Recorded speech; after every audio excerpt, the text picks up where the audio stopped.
Bonjour à tous, bienvenue dans cette nouvelle vidéo consacrée au cours d'endocrinologie. Dans cette vidéo, on va parler de la parathormone, de la calcitonine et de la vitamine D.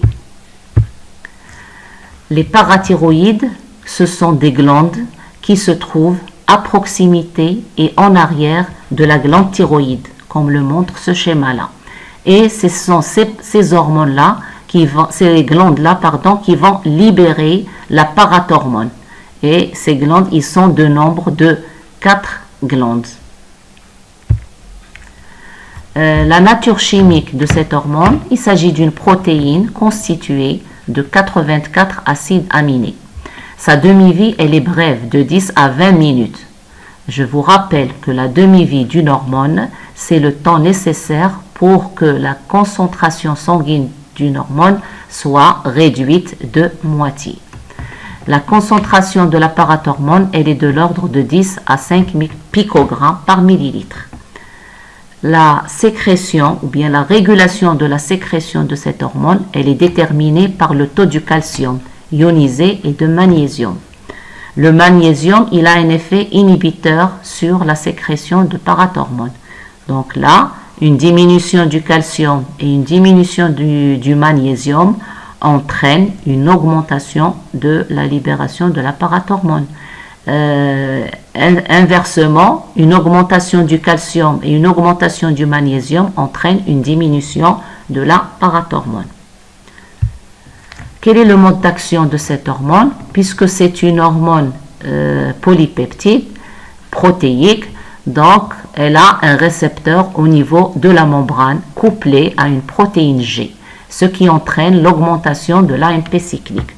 Donc l'AMP cyclique, elle va entraîner une cascade au niveau de protéines kinases, entraînant l'activation par phosphorylation de protéines nécessaires au transport du calcium et d'autres ions, par exemple magnésium, sodium, etc., phosphore, etc. Quels sont les effets de la parathormone? La parathormone agit essentiellement sur deux effecteurs, sur l'os et sur le rein. Donc au niveau de l'os, la parathormone, elle mobilise le calcium osseux, c'est-à-dire elle favorise l'ostéolyse. Alors je vous rappelle que l'ostéolyse, c'est la destruction du tissu osseux, ce qui va permettre la libération du calcium dans le sang. Elle inhibe l'ostéogenèse. L'ostéogenèse, c'est le processus par lequel se forme le tissu osseux. Donc elle inhibe cette ostéogenèse en favorisant la dédifférenciation des ostéoblastes. Je vous rappelle que les ostéoblastes, ce sont des cellules, des jeunes cellules osseuses qui construisent le tissu osseux. On dit que ce sont des constructeurs. Elle libère ainsi à partir du tissu osseux du calcium, du phosphate, du citrate et du magnésium. Alors qu'est-ce qui se passe au niveau du rein? Au niveau du rein, cette hormone, elle favorise l'élimination des phosphates par le rein. C'est-à-dire qu'il y a une hyperphosphaturie. On trouve des phosphates au niveau de l'urine. Donc cette hyperphosphaturie serait due à une inhibition de la réabsorption tubulaire des phosphates. Elle entraîne une hypophosphatémie. L'hypophosphatémie entraîne une déminéralisation pour ramener à la normale le produit phosphore et calcium sanguin. Donc toujours pour maintenir l'homéostasie du calcium, l'organisme, il va réaliser certaines régulations pour garder ce produit-là dans des valeurs bien adéquates. La parathormone également, elle inhibe la réabsorption du sodium et elle exerce une action indirecte sur l'intestin en potentialisant, c'est-à-dire en augmentant les effets de la vitamine D3, induisant ainsi une augmentation de l'absorption intestinale de calcium. C'est-à-dire que pour qu'il y ait absorption du calcium au niveau de l'intestin, il faut qu'il y ait de la vitamine D. Il faut la présence de la vitamine D. Alors, en résumé, la parathyroïde, c'est une glande qui va libérer la parathormone. Et cette parathormone, elle intervient dans la régulation du métabolisme phosphore et calcium de l'organisme. Donc, la parathormone, elle est hypercalcémiante et hypophosphatémiante. Deuxième type d'hormone, c'est la calcitonine. La calcitonine, c'est une hormone produite par les cellules C de la glande thyroïde. Si vous vous rappelez un petit peu de ce que nous avions vu dans les vidéos précédentes, c'est que les cellules C, ils se trouvent entre les vésicules ou bien les follicules de la glande thyroïde. Ils sont rassemblés en amas parafolliculaires. Et ce sont ces cellules C qui vont libérer la calcitonine. La calcitonine, elle est hypocalcémiante. La vitamine D3, elle se comporte comme une prohormone stéroïde. Donc ces deux substances, ils ont une action spécifique sur le métabolisme phosphocalcique. La calcitonine, au niveau de l'os, elle inhibe le catabolisme osseux, et alors que l'ostéogenèse, c'est-à-dire la formation du tissu osseux, n'est pas modifiée.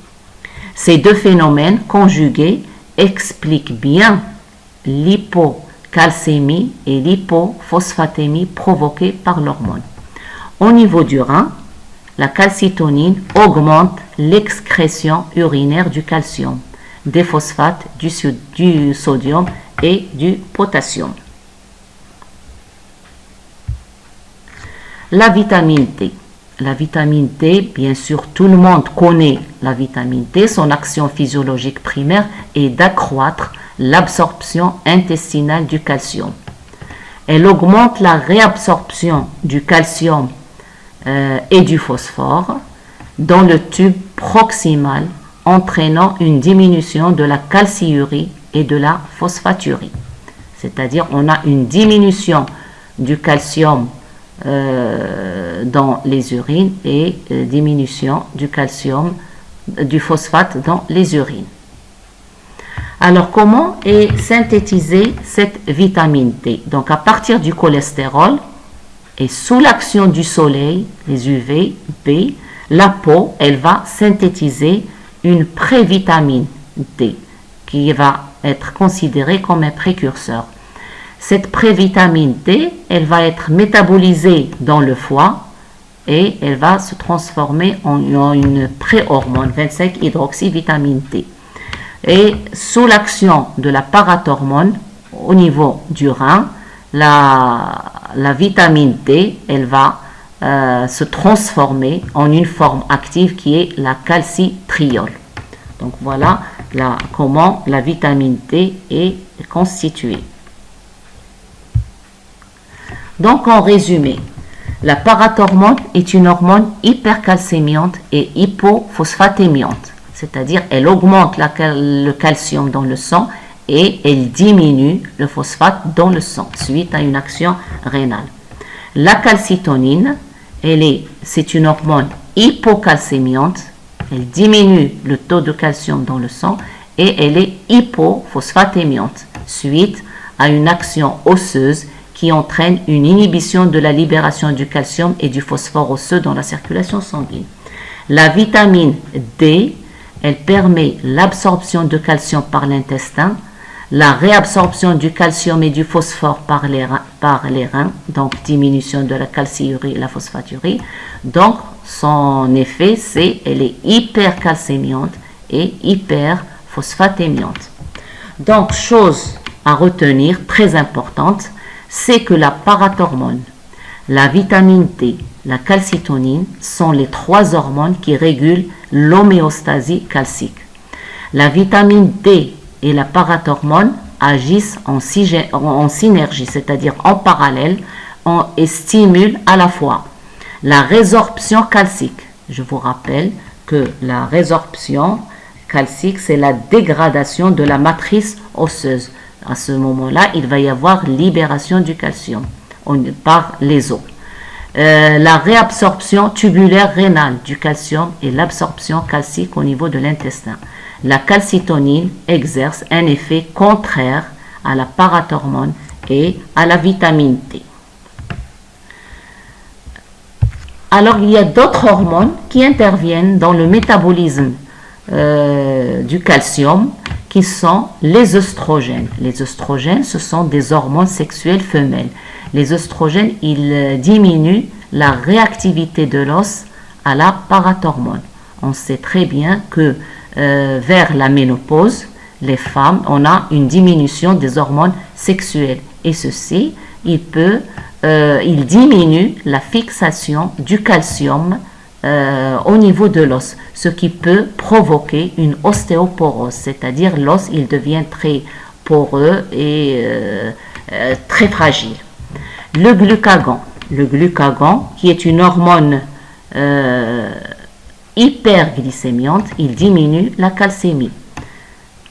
Les hormones thyroïdiennes T3 et T4, ils stimulent les ostéoclastes. Alors, il faut faire la différence entre les ostéoblastes et les ostéoclastes.